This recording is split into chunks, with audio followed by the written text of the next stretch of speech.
Baik, seperti yang saya maklumkan di awal tadi, kita nak bercakap tentang isu perubatan. Dan isu kesihatan ini merupakan salah satu isu yang saya kira kadang-kadang malu nak diperkatakan dan ada yang mengambil tindakan untuk diam-diam je. Sedangkan ini salah satu masalah kesihatan yang barangkali perlu mendapat rawatan segera dan jika tidak lakukan rawatan segera barangkali boleh menjangkiti orang lain juga, khususnya kepada pasangan. Betul. Hari ini kita bersama dengan individu yang lebih layak untuk bercakap tentang perkara ini, iaitu Dr. Mansur Ramli ataupun lebih dikenal sebagai Dr. Manti TDI. Selamat datang, Doktor. Terima kasih. Assalamualaikum. Kali ini kita bercakap tentang topiknya bahaya ketuat kemaluan ataupun ketuat kelamin. Ya. Itulah bila sebut isu kemaluan, kelamin ni suka banyak menyendiri, tak nak beritahu kepada orang lain. Betul. Dan kadang-kadang tu ada yang mengambil ringan, bila tak buat self check orang kata kan. Jadi awal ni mungkin doktor boleh kongsikan kepada kita dulu tentang isu masalah ketuat kelamin ini. Terima kasih banyak. Ketuat kelamin sebenarnya ramai orang ada. 10 lelaki, 9 ada. Oh, okey. Dia membawa virus tu bersamanya. Daripada 9 tu, 3 keluar simptom. Ya. Dan berbahaya sekali, ketuat kelamin ini disebabkan oleh human papillomavirus dan dia akan menjangkiti isterinya dan itulah satu-satunya virus yang menyebabkan kanser kepada wanita. Ya, ramai orang tak tahu hari ini sebenarnya kanser pangkal rahim disebabkan oleh virus ketuat yang ramai orang tak tahu. Okey. Seterusnya ada soalan sebab doktor mulakan dengan fakta 9 daripada 10 lelaki. Doktor tak sebut tadi kan daripada wanita. So, soalan saya asas ni, adakah ianya bermula daripada lelaki? Ketuat kelamin banyak berlaku kepada lelaki berbanding wanita. Okey. Dan lelaki lebih banyak presented sebab dia keluar. Yang wanita dia masuk ke dalam dan menyebabkan kanser pangkal rahim. Jadi kita dapati bahawa ketuat kelamin ini nampak di lelaki. Dan lelaki bila dia bersama dengan wanita, dengan pasangannya, dia akan masuk ke dalam dan menyebabkan ketumbuhan dekat pangkal rahim. Jadi daripada 9 yang ada tu, kebanyakan boleh hilang sendiri. 3 daripada 9 itu saya yang keluar sebagai ketuat. Dan kita tanpa kita sedar sebenarnya setiap hari bila kita bersama, kita akan menjangkiti pasangan kita tanpa kita sedar. Jadi kita sendiri kena ada kesedaran juga, awareness itu daripada diri kita tentang ketuat kelamin ni, ya doktor ya? Betul. Jadi bercakap tentang ketuat kelamin ini, bagaimana keadaannya ataupun kadang-kadang kita macam rasanya dia macam rashes biasa ataupun ruam biasa, tapi sebenarnya ketuat kelamin itu bagaimana? Ketuat kelamin ni sebenarnya adalah sejenis ketuat. Sama macam ketuat kat tangan, ketuat kat kaki, ketuat kat badan. Cuma bila dia duduk di kelamin, kita panggil dia ketuat kelamin. Dia disebabkan oleh virus, HPV, human papillomavirus. Adik-beradik dia lebih daripada 100. Jadi yang keluar kat luar tu jenis lain, yang masuk ke dalam tu jenis lain. Jadi bila kita tengok tak nampak, kebanyakan tangan kita kat tempat-tempat yang tersembunyi, tempat yang gelap, yang suam tu dia ada. Cuma dia akan keluar bila betul-betul dia ada orang yang ada masalah yang kesihatan, kecemasan darah tinggi ataupun immunokompromis, orang yang lemah pertahanan badan, maka dia akan keluar. Orang yang kurang jaga kebersihan, kerja tempat-tempat yang kotor, tak cuci betul-betul, jadi dia akan keluar. Sebab tu kanak-kanak kat kampung-kampung kita dulu ramai orang kena ketuat. Main sana, main sini, kotor sana, kotor sini, main dengan ayam, main dengan kucing. Itu nampak kat tangan. Daripada tangan dia boleh pergi ke dalam. Jadi bila pergi ke dalam, bergaduh suami isteri, katanya awak ada perempuan lain. Saya pernah jumpa daripada kaki dia garu-garu naik ke tangan. Garu-garu pakai kelamin, pergi kat kelamin pula. Pergi kat isteri pula. Gitu. Jadi kita nak kenal kelamin ketuat ni sebenarnya bila dia timbul pun kita kenal. Tak timbul tak kenal. Sebab itulah wanita kita galakkan ambil vaksin. Vaksin tu boleh dapatkan untuk mencegah jangkitan kemaluan ketuat dan mencegah kanser. Satu-satunya kanser yang boleh dicegah ada dengan vaksin adalah kanser pangkal rahim. Sebab itu wanita amat digalakkan dan ianya juga telah pun dilakukan satu inisiatif oleh kerajaan untuk memastikan supaya wanita mengambil vaksin ataupun vaksin HPV di sekolah. Betul. Dalam konteks ini juga saya nak bertanya berkaitan tentang virus HPV tadi itu kan. Adakah ianya memang satu virus memang secara semula jadi berada dalam badan seorang manusia ataupun ianya berlaku disebabkan faktor-faktor lain yang menyebabkan virus itu terhasil dan aktif? Dia berada di luar. Di kawasan-kawasan yang bila kita kata agak kurang bersih, tangan, kaki, kemaluan yang tersembunyi, yang gelap, yang suam, yang lembab, dia memang suka duduk kat situ. Kita jarang garu bahagian lain, kita garu bahagian bawah aja. Masa kita shave, masa kita datang bulan, masa kita bersama, kadang-kadang kita kurang bersih sebelum dan selepas. Masa tu dia berjangkit. Dia tak masuk dalam, dia berada di luar. Dia berada di luar. Macam kita salam dengan orang, kongsi slipper. Lepas tu kita kat rumah kita kadang-kadang kat lantai yang basah, dekat asrama. Kita salam-salam dengan orang tu, dia boleh kena. Dia boleh berjangkit. Agak mudah juga cara berjangkitan ketuat kelamin ni, Doktor, ya? Jadi apa lagi simptom-simptom lain, Doktor, kalau kita terkena ketuat kelamin? Ketuat ni simptom dia tak macam demam, dia tak demam. Dia tak demam. Jadi dia timbul. Bila timbul baru kita nampak. Dan ramai orang ambil sambil lewa kecil tu kan, dia main-main dulu pakai kepit kuku dulu, kat bahagian-bahagian yang tersembunyi tu dia simpan dulu. Terutama bahagian kelamin lagilah malu. Nak cakap dengan isteri takut isteri marah kata perempuan lain. Betul.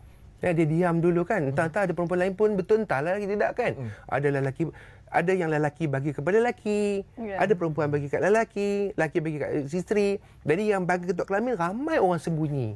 Sebab malu, tak tahu nak jumpa kat mana. Takut orang pandang negatif, takut isteri marah dan sebagainya. Jadi dia akan nampak bila keluar saja, tak nampak tak keluar. Tak keluar tak nampak. Okey, untuk penyakit kelamin ni adakah ia merupakan sebahagian juga daripada penyakit STD? Dia bila mana penyakit itu boleh merebak bila kita bersama, sexual transmitted disease dikatakan sebahagian daripada. Maksudnya ketuat bila ada di kelamin, bila kita bersama dan menjangkiti pasangan, maka dia dikategori sebagai STD selain daripada gonorrhea, syphilis, HIV dan herpes dan sebagainya. So ketuat adalah ketuat kelamin adalah dikategorikan dalam kategori sexual transmitted disease. Okey, kalau dah masuk dalam sexual transmission disease, adakah ianya berjangkit itu melalui hubungan intercourse saja ataupun ada juga cara lain boleh menyebabkan terjadinya ketuat kelamin ini, Doktor? Sentuhan juga, skin to skin. Tangan dia ada ketuat, dia pegang isteri dia bahagian kelamin isteri, jangkit. Jadi bila dia bersama boleh pergi ke mulut. Bila bersama boleh pergi ke mulut. Sebab tu ketuat ni daripada tangan, daripada kaki pergi ke tangan dia pegang isteri dia bahagian kelamin, boleh jangkit. Bahagian lembab. Yang suam, yang tersembunyi, itu dia akan jangkit. Jadi isteri je pula, daripada isteri bagi kat suami je pula. Jadi bila dia bersama suami dengan isteri dia ke isteri dia lah. Asalnya tidak. Asal daripada jari. Pergi kat suami isteri dia pas kat. Bila kata daripada kelamin kepada kelamin seseorang, baru dikategorikan sebagai seksual. Kalau daripada tangan ke kelamin, tak. Daripada tangan ke tangan, tak. Okey. Gitu ceritanya. Dari jelas berkaitan bagaimana cara jangkitan tu. Cuma dalam konteks tadi kita ada sebut berkaitan tentang bagaimana strategi kerajaan kepada wanita secara khususnya digalakkan mengambil suntikan HPV ataupun Gardasil. Memandangkan faktor tadi, lelaki lebih banyak mengalami simptom ni tetapi barangkali tidak kerana mudah nampak kelihatan. Adakah sebenarnya suntikan HPV ataupun Gardasil ini juga perlu diambil oleh kaum lelaki? Soalan yang bagus. Wanita boleh mendapat kanser disebabkan ketuat. Lelaki tak dapat. Maksudnya ketuat yang ada pada lelaki dia presented kat luar sebagai ketuat saja. Very less dia menjadi kanser kepada lelaki. Tetapi dia boleh menyebabkan tersembunyinya kepada wanita yang menyebabkan kanser. Jadi lelaki yang ada simptom, yang kerap, yang banyak jadi ataupun dia memang ada simptom tu, kita galakkan dia ambil. Ataupun siapa-siapa yang ada banyak partner. Lelaki yang ada banyak partner, dia sendiri tahu dia ada partner sana, partner sini, kita galakkan dia ambil. Siapa-siapa yang tak ada partner pun dia risau, dia boleh ambil juga. Tapi dia tidak menghalang dia kena kanser sebab ketuat lelaki tidak menjadi kanser, ketuat kepada wanita jadi kanser kat dalam pangkal rahim. Kesimpulannya digalakkan sekiranya berkemampuan. Ataupun ada risiko. Digalakkan lelaki pun juga mengambil juga ni vaksin dan juga wanita juga ya. Okey, Doktor, apabila kita ketahuilah simptom-simptom dan bila dah terkena. Jadi bagaimana ini didiagnosis ketuat kelamin itu sebenarnya? Diagnosis tu selalunya secara klinikal. Maksudnya fizikal kita tengok nampak baru ya. Nampak kita tengok itu kita kenal itu memang ketuat. Nombor dua, kita boleh ambil sampel. Ambil sampel, orang ke makmal, kita boleh tengok under mikroskop, histopatologi kita nampak memang ketuat. Selalunya adalah secara klinikal. Dia tak ada cek darah tak nampak. Cek air kencing tak nampak, X-ray tak nampak. Sebab tu biasanya nak kena tunggu nampak di luar, secara fizikal baru boleh disahkan. Betul. Itu cara saya paling mudah. Okey, baiknya. Dalam konteks ni, ada pandangan mungkin disebutkan tadi, kerana nampak kalau di luar tangan mungkin akan nampak buruk. Tetapi kalau di kawasan alat sulit, barangkali orang luar tak nampak. Jadi mengambil ringan. Kerana barangkali tak rasa apa-apa sekadar ada di luar, tak cantik pun sendiri yang nampak. Malah ada yang mengambil pendirian Pusikap tidak mahu berjumpa dengan doktor klinik untuk menyelesaikan masalah ini. Sekiranya dibawa kepada pakar perubatan, apakah tindakan yang selanjutnya akan diambil oleh pakar perubatan untuk memastikan supaya barangkali ianya dapat mengurangkan risiko atau barangkali dapat mengurangkan ataupun isu ini terus berlaku? Okey, pertama bergantung kepada keterukan. Ada orang datang sebiji, ada orang datang banyak ada terus. Okey. So kalau ketika dia besar tu kita tak ada pilihan, terpaksa kena buat krioterapi, pakai nitrogen cair untuk burnkan dia, ataupun kita buat laser terus buang dia. Kalau dia betul-betul banyak, memang tak ada peluang untuk kita nak apply ubat. Tapi kalau satu kecil-kecil halus, kita boleh cuba letak ubat dulu. Ada ubat titis untuk macam kampung dulu letak getah betik, orang kampung dulu tradisional. Sekarang kita ada ubat, memang kita ada ubat boleh letak, cuma ubat tu berasid, tak boleh letak banyak, letak sikit-sikit dan rajin, sikit dan rajin. Lepas tu jaga kebersihan. Kita boleh cuci, nasihatkan dia pakai garam untuk scrub sebelum mandi. Ni benda yang orang tak tahulah. Garam tu boleh matikan anak-anak dia. Tapi bila dah bapak memang tak boleh lah, bapak kena buang. Yang anak-anak yang mana 9 yang ada tadi tu yang belum naik, kita mandi, kita ambil garam halus, kita scrub dulu, baru kita mandi. Ataupun kat tempat kerja kita ambil sanitizer COVID yang ada alkohol tu, boleh matikan anak-anak dia. Letak sanitizer COVID, cuci kat situ. Supaya dia yang kecil tu boleh diletakkan ubat dan kita cegah dia sebelum dia membesar. Tapi kalau dah besar ke rumah, kita kena laser dia, buang dia tertutup. Okey. Bercakap tentang prosedur yang doktor cakapkan tadi, menggunakan laser dan sebagainya. Adakah ianya sakit ataupun painful ataupun bagaimana? Lelaki ni paling takut itulah nak jumpa doktor sakit. Ya, sebenarnya prosedur laser ni ada banyak, ada juga yang kecil, ada doktor yang letak krim 6 krim saja. Okey. Ada yang tak letak langsung, dia biarkan itu saja. Tapi bagi saya selalunya benda tu sakit. Sama ada laser yang CO2 atau laser yang potong untuk buang semacam-macam sunat tu, tetap sakit. Saya bagi bius dulu. Bius di tempat yang kita ada tu baru kita inilah. Biasanya bius tu berkesan dalam 3 hingga 5 saat je, ada berkesan. Sekejap je. Macam sunat lah gitu. Okay. Kalau katakanlah seseorang itu lepas tengok rancangan kita ni kan, terus buat self checking, bagus, terus buat self checking dan perasan memang ada dan mengambil tindakan untuk merawatinya, adakah mereka ini perlu merujuk kepada klinik ataupun hospital punya pakar dalam bidang STD ataupun mana-mana klinik ataupun klinik kesihatan boleh untuk menyelesaikan masalah ini? Kita boleh terus berjumpa dengan doktor mana-mana saja, tak perlu pakai STD pun tak apa. Tapi kita boleh minta pandangan doktor ataupun terus ke farmasi. Kalau siapa yang malu untuk nak jumpa dengan doktor halus-halus kecil-kecil lagi kan, sama dekat mana bahagian tangan atau bahagian kelamin, kita boleh beli ubat tu kat farmasi dan pastikan kita letak sikit tapi kerap. Jangan letak banyak sebab dia akan burn area tu. Jangan beli kat online, beli kat farmasi ataupun doktor. Kita boleh letak dia sikit dan kerap-kerap. Dia akan burn, dia akan mati sampai akar. Kalau malu berjumpa dengan doktor. Kalau kita rasa comfortable jumpa dengan doktor, doktor akan bagi ubat tu dulu. Apa nama ubatnya tu? Biasanya kita boleh beli kat farmasi ubat ketuat, dia banyak nama lah. Dia ada asid dalam tu, salicylic, ada hanya mention itu saja kepada farmasi ada Colomac, ada LG Cornwall. Farmasi akan ada beberapa nama senarai. Di dalam tu ada salicylic acid, kita boleh letak. Jangan beli online, beli dengan farmasi ataupun dengan doktor. Dia akan ajar, insya-Allah. Pastinya beli ubat yang berdaftar dengan KKM juga. Kalau tidak nanti yang dah teruk jadi makin teruk pula. Okey. Saya nak bercakap tentang gaya hidup juga, kerana difahamkan tadi faktor kesihatan dan juga kebersihan itu merupakan faktor antara penyebab utama juga dalam berlaku isu ini. Soal gaya hidup, berbalik kepada sebab disebut tadi, lelaki kan 9 tu angka besar daripada 10 tu sebenarnya. Gaya hidup lelaki, adakah sebabkan itu menyebabkan faktor ini berlaku? Sebagai contoh, ada lelaki ini secara general yang di lapangan yang barangkali tidak mengetahui aspek kebersihan. Pakai seluar dalam pun kadang-kadang 2-3 kali diulang-ulang. Kadang-kadang ada yang perkara begini nampak macam remeh, tetapi itu realiti yang berlaku. Adakah faktor-faktor ini yang menyebabkan lelaki menjadi penyumbang utama berlakunya isu ini? Lelaki ni kerja di luar. Banyak benda yang melibatkan kebersihan kepada diorang. Kerja-kerja yang kat luar, ada pakai safety shoes, ada yang kerja kontraktor, ada yang kadang-kadang tak ambil kesihatan tentang kebersihan. Jadi diorang mudah terkena. Jadi apa yang perlu diubat macam saya cakap tadi, selepas habis kerja tu, kita bersihkan betul-betul tempat-tempat yang kita rasa kemungkinan mudah berlaku. Tetapi sekiranya ketuat tu melibatkan bahagian kelamin, kita masuk fasa kedua. Pastikan jangan banyak pasangan. Walaupun kondom tu boleh menghalang jangkitan kuman ke bahagian lebih dalam, tetapi ketuat tu tidak berada di bahagian yang di hujung saja. Dia berada ke ari-ari. Jadi walaupun kita pakai kondom untuk bersama lelaki dengan bersama dengan wanita, dia masih lagi ada area ke ari-ari yang boleh menjangkiti. Kita tak ada kondom yang tutup semua. Jadi yang penting sekali selain daripada kita mencegah menjangkiti pasangan, kita jaga kebersihan dan dapatkan rawatan yang cepat.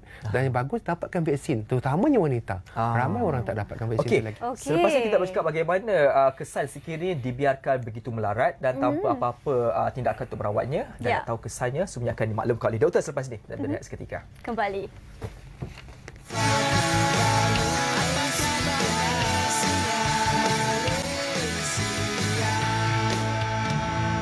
Terima kasih anda terus setia bersama dengan kami di Apa Khabar Malaysia, dan tadi kita berkongsi dengan anda berkenaan tentang bahaya ketuat kemaluan. Jadi kita nak sambung lagi bersama dengan Dr. Man. Jadi Dr. Man, ni saya curious ataupun nak tahu jugalah ya, apabila kita dah merawat untuk ketuat kemaluan ini, jadi adakah mungkin ada risiko yang berjangkit kembali ataupun terjadi lagi? Selalunya dia tak hilang habis. Yang kita buang tu yang nampak mata kasar. Kalau kita teropong mikroskop pun kita tak nampak. Virus tu sangat halus. Kebanyakan dan majoriti kes dia akan datang semula. Dia akan datang semula. Jadi pencegahan tu penting. Hampir 99% datang balik. Cuma kalau sekiranya kita dapat beritahu dia awal, dapatkan vaksin, pencegahan betul-betul, cuci betul-betul, bersih betul-betul, datang jumpa kita balik kalau ada, insya-Allah dia tak jadi banyak macam tu. Macam saya pesan tadi tu, selepas kita operation, selepas kita laser dia, selepas kita rawat dia ataupun dia dah sembuh, kita pastikan, saya selalu pesan cuci dengan air garam ataupun garam halus untuk buat scrub sebelum mandi, ataupun cek selalu, isteri cek isteri, suami cek isteri, hari-hari cek tengok. Jadi kita cucikan dia bersih-bersih, insya-Allah dia tak datang. Insya-Allah saya boleh jamin, insya-Allah dia tak datang balik. Walaupun sebenarnya dari segi klinikal, dari segi ni dia memang akan datang balik. Okey. Doktor, HPV vaksin salah satu inisiatif yang boleh untuk membantu bagi menyelesaikan perkara ini. Kalau saya melalui bacaan saya, perlu diambil HPV vaksin ni ada 3 kali suntikan yang mereka perlu lalui dengan jeda masa tertentu. Selepas komplit ataupun selesai 3 suntikan ini, adakah sudah cukup untuk seorang individu itu mempertahankan diri daripada terkena dengan virus ini, ataupun ada jeda masa yang dah expire, kena buat lagi sekali ni? Bagaimana doktor? Okey, selalunya vaksin ni untuk kanak-kanak sekolah ataupun anak-anak sekolah kita bagi 2 dos. Untuk yang dewasa kita bagi 3 dos. Dan kajian menunjukkan dia boleh tahan antara minimum 6 tahun up to 10 years lah. Tetapi kebanyakan kita kalau kita dah ambil tu selalunya should be okay. Dia takkan kosong. Dia tak kosong. Cuma kalau nak buat protection, kita boleh dapatkan booster after 6 years to 8 years boleh dapat balik.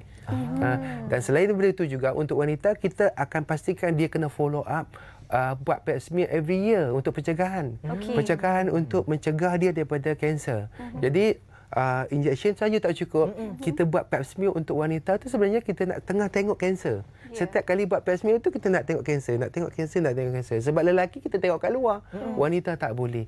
Jadi selain daripada kita dapatkan vaksin, kita kena follow up wanita juga. Saya selalu sebut pasal ni supaya majikan-majikan kat luar sana kita dapat buat sesuatu benda untuk membantu wanita supaya kita boleh dapat sekurang-kurangnya kalau tak dapat kanser pun tak kena ketuat kat luar yang dibawa oleh suami.